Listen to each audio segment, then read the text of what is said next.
So hello and welcome back to the next episode of the Self-Development with Tactics podcast. And as you can see in the background, we are still, and I do just remember something now. Yeah, it doesn't matter because I'm still,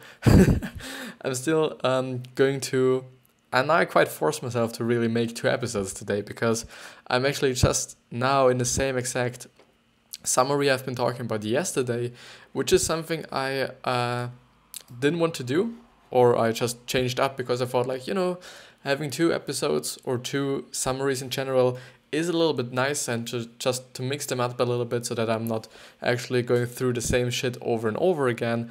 And besides that, it's always or also quite good for you, especially I think when it's the weekend where I do just regularly do make 2 episodes, and then you can just choose or you have more to choose from actually, and I can still produce a little bit more, which is also a good thing. So as you can see in the background, we are going ahead with, I think, The Hard Thing About Hard Things by Ben Horowitz, or whatever he's called. He's definitely a good entrepreneur, and there was a pretty much great insight in this book in the last episode.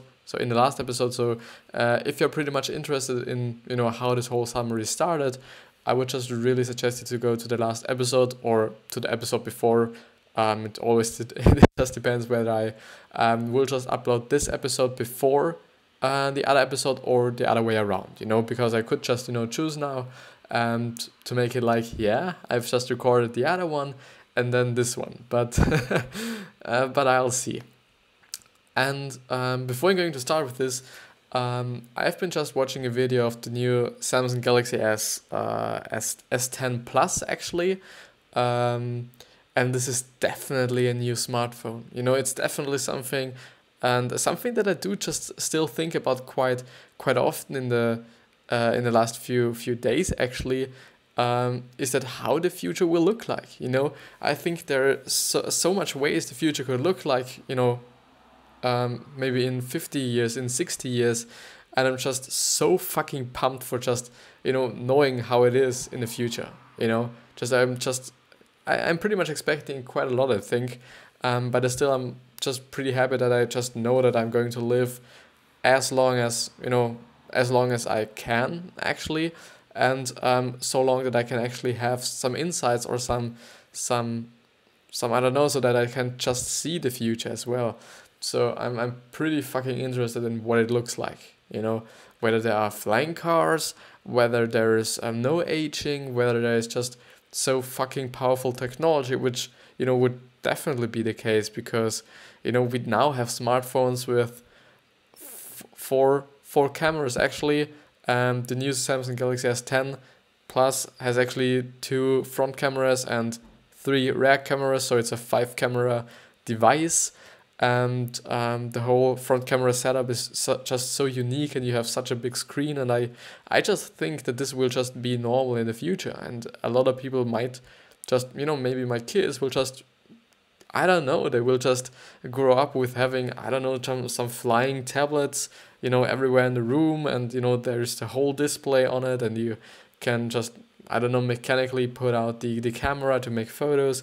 I don't know, and maybe just you don't need any cameras anymore, and everything is just so different than now, which is definitely a good thing, I think, but I still just pretty much can understand the old people nowadays when they say, yeah, the internet is such a piece of shit, and the whole smartphone thing, you don't need them, we played outside, and all these things.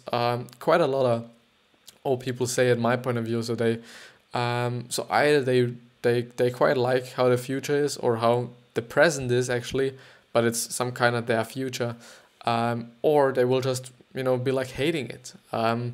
But I just think like, okay, I'm just pretty pumped for the future. I'm just very, very interested in how it will look like, how it will feel, if there are cars that are driving by themselves. There are so much questions I'm having, and there are even such infographics.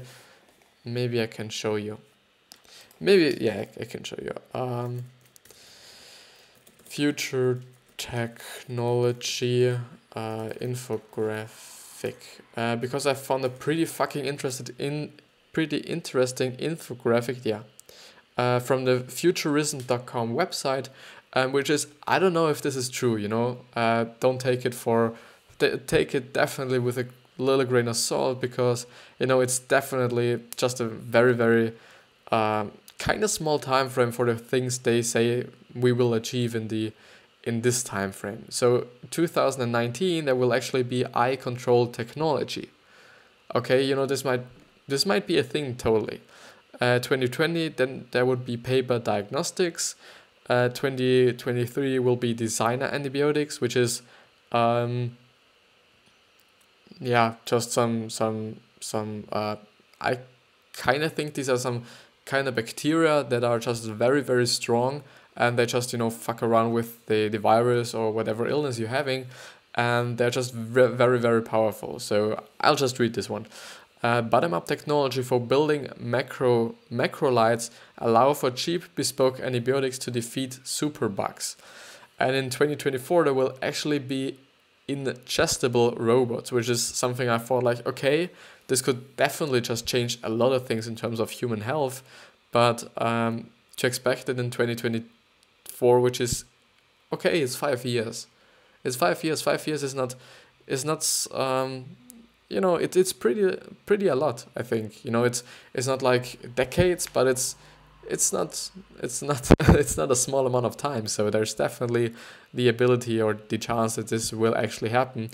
But I'll go just down to 2055, which is actually the last kind of topic they are talking about, or last kind of graphic they are just showing, which is wavetop and undersea and floating cities developed to mine deuterium fusion fuel from seawater emerge as wealthy and powerful city-states in the second half of the 21st century. I don't know if this could be true. I'm not in this technical area, pretty much educated. I'm still interested in it, and therefore I pretty like to see what's going on in the future, what are some opportunities, and I'm pretty interested in this. So I'm just I just keep myself up to date and see what will come, but we still should go ahead with the actual summary. So hiring executives. The first thing you need to know is who you are looking for. And that's true. So Ben stresses that placing value on a lack of weaknesses rather than primarily strength is really useful. Acknowledge what the strengths that you need are and highlight what weaknesses you can handle. Create a template for what you are looking for in an executive and use this as your blueprint. Come up with key questions that will help you find out who fits. Have a team of interviewers that can help with the process. Finally, make the decision alone. It is your decision. Hire who you think fits the bill best. And this is definitely a good advice, and not just let somebody else handle this one, because it's your company and you should totally just choose who is in it or not. I just do not say you shouldn't have any partners or some kind of you're discussing the whole topic with, but yeah, at the end you just have to be conscious about that it is your choice. Growth. Ben acknowledges that when a company starts to grow, whether slow or rapid, the culture is likely to change. The close-knit startup team of 10 will never be able to translate to a payroll of 100 plus. However, Ben mentions it's important to know that although different, it doesn't mean it's bad, and that's totally the truth. A lot of people just, at my point of view, think that something that has changed or something that is changing is automatically bad, or just a lot of times. But actually, which was something that I was quite thinking about and talking about with a colleague today. It was actually all about this future technology shit, and what will happen in the future and all these things. And we just came to a point of global warming. I don't know how, but maybe because we're just wasting a lot of energy, we are losing a lot of energy, we're using a lot of resources of the earth, and so therefore global warming is, at my point of view, a thing. I know that there are people who just dismiss it anyways, or are like, okay, this is nothing that exists. I still think, yeah, this is a thing. But I feel like, okay, if it's, so hot, so hot in the future, our children will be adapting to it. We have always been adapting to everything.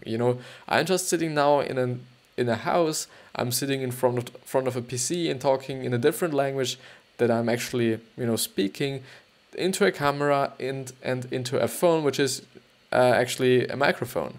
And just, think back a few 1,000 years or 100 years, no, 1,000 years should be okay, where we were just hunting or just gathering some berries or collecting some berries, and we were just hunting and, just walking around every day, all day long. And it is, yeah, we have been adapting to just sitting at home, working and, doing this lifestyle. And I just think, and this is actually the thing that, or there is actually a thing that, I don't want to be racist, and I hope it is not racist to say black people. Is this racist? I don't know. I hope not, I know that there is a German expression which is, or seems to be politically correct, but which is, people with kind of, I would just describe it. So no, I just stick with, black people do just have just softer and bigger lips because of the heat they were exposed to in their main country, actually, or their main continent, because in Africa, where most of the black people live, it is just very, very fucking hot, and therefore having just bigger lips and kind of fuller lips, filled with water, not quite, really with water, but they're I think, what it is called, it's not meat, let's say meat. Or their flesh is just thicker and so on, and there's more water in it, because it is so hot, and if I'm just staying there, I would just dry out in terms of my lips, so my lips would dry out, and therefore, as I know, so I hope I'm not getting anything wrong or saying anything wrong, just please look it up anyways. This is something that would make sense to me, and this is something that that would make sense to me. But I just really invite you to just, DM me or contact me and tell me, okay, this is not true, and I will definitely just explain it in the next episode or in further episodes if there is something to correct, which is definitely something that I'm not pretty much concerned about, but I just, want to tell you that I'm not the best at this. So I make failure as well, or I make mistakes as well, and therefore just, correct me, or just, put it down in the description, sorry, in the comment section. If you're on YouTube, on the podcast, I hope, I will definitely say it in one of the next episodes. Sorry, or I will just put it into the podcast description where all the links are and all the other information to what's going on right now. I hope everything is okay. No, I can just speak a little bit lighter. This could be a thing, but I think I should not do this. Something to drink would be an option as well. But growth means it's bad. You just have to be able to scale the culture, embrace change as it occurs, and keep an eye on it. Avoid politics whenever possible. When hiring, Ben recommends that you should be looking for people who are ambitious, but not only for their personal success, but for people who are passionate about the company's overall success. Which is definitely a good thing. If you have just a worker or an employee who is just really passionate about your company and is really willing to just work for your company in terms of actually growing it and being a part of growing it and so on, this is definitely a good sign to just, hire this certain person, because it makes sense. If you just have a company and a lot of people just think about themselves, especially when they're working in a company, they just, they want that wage and everything is okay for them. But it seems to be that there are certain people who are just more concerned about, the company's growth than, anything else or something else. Ben notes that politics are to be avoided whenever possible. Ensure that there are processes in place to avoid avoidance. To aid avoidance, sorry. You cannot completely avoid political strife in the workplace. Promotions, evaluations, and compensations are all are all events that will encourage the political behavior. It's important as a CEO to consider the likely outcomes and handle these situations as considerately as possible. That's definitely a thing because, a lot of people have a lot of different opinions on politics and, all these certain things. And this was never something that I've been talking about, first of all, definitely, and thinking about as well that, politics just may be a pretty great concern of big companies because, some, Republicans wouldn't like to work with Democrats because they don't want to, I would understand that, because, they have just, definitely just different opinions and, in a few things, maybe they do just have some same opinions, but yeah, this was never something I was thinking about. Titles and promotions. Another place the politics are likely to come up is surrounding titles. Everyone feels a need to have a job title and ultimately they are necessary in order to identify who is responsible for what. However, Ben recommends that you focus on creating a structure that is well thought out. Titles and promotions are necessary but can be handled differently to avoid giving them too much attention and placing too much importance on a name alone, which is, definitely a thing. Just, telling somebody, you're the CEO right now. It is something, this kind of word or this name just means such a lot, and it's just because of the word. It's, maybe not even about the position, but yeah, I think you get what I mean. Culture is king. Yeah, having a great culture in your company is definitely a thing that is important. If your company from the inside out is just, pretty much drying out or isn't good, then as I said, from in to out, you will definitely see it on the outside of the company as well and on the products and or services they make. Which makes sense because, if the company in the inside isn't working, then why should it work in the outside? So, having a great culture and having just a nice atmosphere and a happy atmosphere, I think. And this was something, I just have to push that in. And this was something that I was just amazed by VaynerMedia. Because you can just search on YouTube. If you're on this YouTube video, just search now for a YouTube video called how to get a job at VaynerMedia or something. I've seen a video of a guy who was just vlogging the whole experience with actually the job interview. I think it was this guy. I don't remember correctly, so take it with a grain of salt. But he was actually showing the kitchen of the company, and there was beer, unlimited fucking beer out of a, what is it called? The thing that is in the sink where the water comes out. I don't know what this fucking thing is called. There's actually such a thing where you can just, let beer come out. And there are a lot of very expensive just bars in terms of chocolate bars and nutrition bars and whatever bars there are. There were just a lot of fucking of them. I was just amazed by that how well thought out this whole kitchen is. There is something for everybody. I quite understand it that, in VaynerMedia in the New York, it was the New York place, so actually I think the headquarters actually. There are the most employees, I think. I don't know. I just assume, but so that there's something for everybody. But this must cost a lot of money. Yeah, okay, they're making a lot of money, but it just really helps with the culture and with the inner or the inside of the company. So as your company grows, culture can help you preserve your key values, make your company a better place to work, and help it perform better in the future. Perhaps most important, after you and your people go through the inhuman amount of work that it will take to build a successful company, it will be an epic tragedy if your company culture is such that even you don't want to work there. Definitely, this must be just a tough place if you aren't willing to work in your own company because the culture is so fucked up. This is definitely something I think that would be pretty hard. So how to be a leader? Ben identifies two key mistakes that CEOs make: taking things too personally and not taking things personally enough. Taking things too personally is a problem. It means that every little issue becomes bigger than it may necessarily be. CEOs can either push their team too hard as a result or make themselves miserable, stressing about all the problems. Neither are good results. Not taking things personally enough often results in a CEO not dealing with issues as they arise.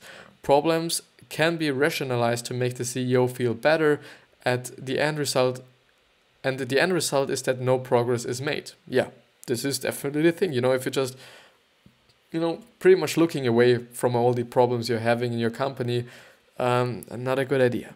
There are a lot of problems, and if you're just ignoring them, they won't get solved, or not completely solved maybe, and this will just fuck you just in the long term. So yeah. The key is to find a balance, be able to separate issues from themselves personally, but be able to assess the importance and speed required to solve a problem. The hardest skill. Ben explains that every CEO is going to face the hard things. It's not an easy road to follow, and the only way to guarantee success is to never give up. Definitely truth, if you're just, there may be hard times, but if you just still know, okay, this will turn out to something that I will love. This is turning out to something I'm proud of, and this is, actually there is something turning out of it. Like, you will have a great life in terms of, financially, so a financially great life, and so on. Then you should definitely go through the hard times. If you know that there is nothing coming out of it, and you will still hate your whole life after you've just achieved that thing, definitely go into another direction. Just, do something else. This is something I learned from The Dip by Seth Godin. An amazingly good book, I think, because it was very short. I've talked about a summary of it on this channel as well. So it was actually a pretty great book. So you can actually, I think you should actually see it in the podcast description. Not in the podcast description, but in the episode description, where I do just have a summary and even the title of the book I'm discussing in this episode, which is definitely a good thing, I think, because you can just see, okay, and there's this book and there's that book, and maybe a book and just think like, okay, I will just see what he is talking about it.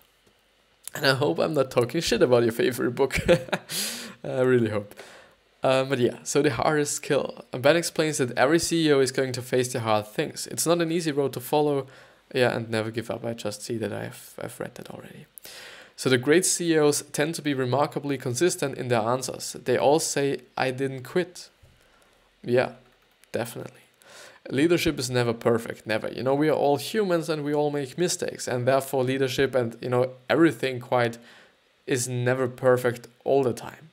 Some days it could be perfect, but definitely not all the time. And I think it's raining outside. Yeah, it's just pretty strongly raining even. But yeah, so there is no cookie cutter approach to being the perfect CEO. Look at the successful leaders such as Steve Jobs, Bill Campbell, and Andy Grove.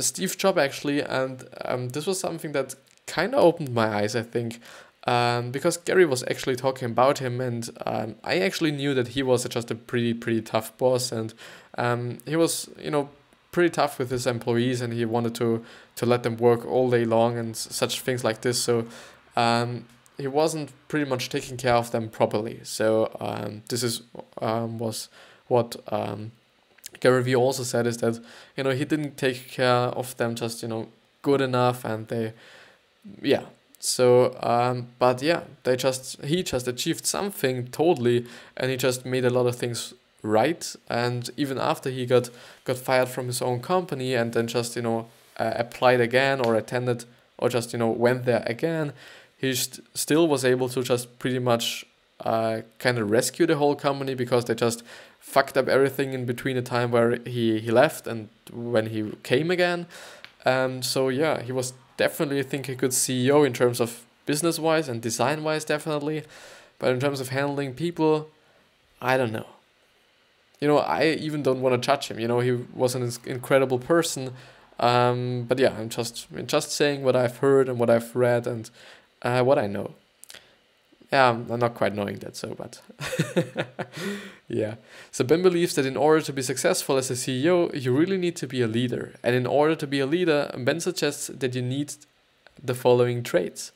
First, the ability to articulate the vision. This is definitely a good thing, because communication is something so complex. It is such a complex thing that there might be just, misunderstandings, a lot of misunderstandings. And if you just can communicate your vision so exactly that there will never be just a misunderstanding anymore from day on, you're just, being the CEO, this is definitely a good thing, because just, people will always know what you're meaning, and they will always just, do the thing that you just wanted them to do. The second one is ambition, but the right kind of ambition, sorry. And the third one is the ability to achieve the vision. Definitely a good thing, if you're just, dreaming of a vision and, without taking action in anything and without just actually being able to just achieve something, might not be the best thing. But yeah. So in the end, some attributes of leadership can be improved more than others, but every CEO actually should work on all three. Making yourself a CEO. Be authentic, come from the right place, and don't get personal. Don't clown people in front of their peers, and understand that feedback is not one size fits at all. Be direct, but never mean. Remember, feedback is a dialogue, not a monologue, definitely. And in terms of feedback, you just, think something happened, then you think like, this is like that. But actually then just talking to the employee is actually a good thing, because he then just, tells you his vision and his point of view and all these things. And then you can just work out something. And, at the end, maybe everybody's just very happy with the end result and everything is good. I think the worst thing you want to have in your company is that, first of all, employees hating you actually because you're such a, fucked up boss. Or just having stress, or just having just some kind of combat with your employees. Definitely not a good thing. And this was actually the end of this one, and we will come to the conclusion. This is actually not as long as I thought it would take. I'm actually only 27 minutes in, which is on the other side good, on a total other side not that good, because I just thought like 30 minutes is okay, because the next episode will be 30 minutes again, so therefore I will just put out 60 full minutes of content today. Actually a little bit more, because I do have the vlog from today, today's vlog, and actually the fucking vlog that I wanted to just edit the whole fucking time until now, and I've just edited it now. It turned out pretty fucking good, and I'm pretty happy with how it is now. The conclusion and the key takeaways. Don't give up as soon as it gets hard, totally, because often it is just worth it, just pushing through it and achieving what you always wanted. And there are going to be hard times. The key to getting through this is persistence. In order to be a successful CEO, you need to be a leader. A good company needs a good culture and needs to avoid politics wherever possible. Firing is never easy. Make sure you know why you are firing and be transparent about it. Hiring can be equally difficult. Make sure you know exactly what you're looking for in an employee and know what you are willing to compromise on, which is definitely the thing that they were just pointing out before, where you just see like, okay, you need someone who is good in design and who is good in I don't know, just, making, spots for TV commercials or some shit like this. But on the other side, you just have to compromise maybe losing some money, or he not actually, in terms of, the actual employee or the guy you want to hire, he's actually not able to spell anything correctly, and he is a little bit sloppy and not that clean in terms of his work, and so on. Yeah, I think you know what I mean. A great leader can articulate the vision, is ambitious, and has the ability to carry out the vision. For a company to be successful, focus on the people, then products, and then the profit. This is definitely something that I pretty much enjoyed, as he pointed it out, because I think it's the truth. You just need the people, and with the people you then make the product, and with the product you then make the profit. If it's a service, then it would definitely be like you could just make it alone first of all, and then you just get people, and then you make even more profit. So then it would be like service, profit, people, service, more profit. Yeah, actually, I think the further reading. A great complementary book to Ben Horowitz's messages about being a great CEO and leader is Leaders Eat Last by Simon Sinek. He's actually a guy who was on Gary Vee's show as well. Not show, but yeah, show or podcast, I don't know. He was quite interesting. I think he has a design background. I will check just afterward because I'm interested in it. Yeah. So this book is ideal for anyone who leads, whether it be a small team, an entire organization, a community, or a family. As a leader, it's important to create a culture that leaves everyone happy and fulfilled. And this is exactly what Simon describes. Simon emphasizes that when an environment is built on trust, teams will work together, have each other's back, and survive and thrive. Built to Last by Jim Collins examines a selection of visionary companies and identifies what it takes to run a successful organization that will prosper over a long period of time. If you're looking to step up to a managerial or leadership position for the first time, check out The First Time Manager. Guidelines is my ebook that summarizes the main lessons of 33 of the best-selling self-help books in one place. It's 80 pages long and a 150-minute audiobook. So this is actually a book, the guidelines from the author of this article or of this summary, who is Paul Miners. So I'm on the paulminers.com website too.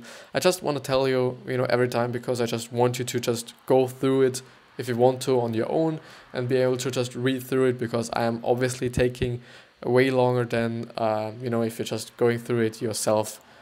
Yeah. And there are actually action steps. Are you a leader? Take a step back and assess whether you are prioritizing profits, the product, or people. Are you responsible for hiring or firing? Make sure you are well prepared.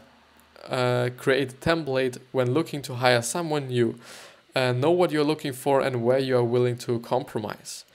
The third one is identify a time in your career where your business went through a hard time or reached the struggle, and how did you get through this? Brainstorm and see if there was a better way. And the fourth one is, if you like the summary, download the full book on Amazon, which is totally a great thing because obviously this is something I do want to emphasize more.